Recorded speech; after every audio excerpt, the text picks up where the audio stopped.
With polls showing most Granite State voters consider the country to be on the wrong track, a wide range of Republicans are competing to challenge the incumbent in New Hampshire's 1st Congressional District. They're offering choices between youth and experience, fighting strategies, and a more traditional approach. If you don't have the guts as a candidate, let's face it, you don't become more authentic, more conservative once you get down there. Tim Baxter serves as a state representative for Seabrook and Hampton Falls. The youngest candidate in the race, he's a member of New Hampshire's Freedom Caucus and founded and runs a business restoring rental properties around New Hampshire. Gail Huff Brown spent decades working as a journalist.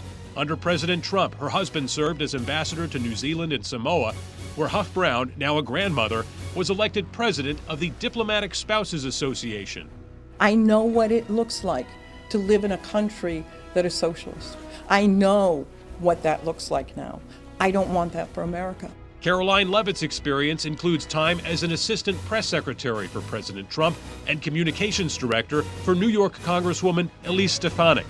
She says it's critical to teach younger generations about conservative values.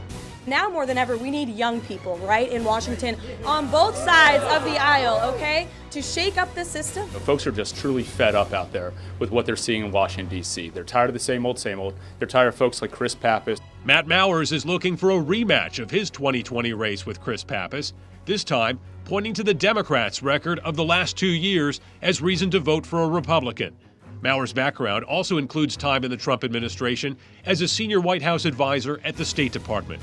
Russell Prescott is a former executive counselor and state senator who says his long record of public service is the best preparation for representing New Hampshire.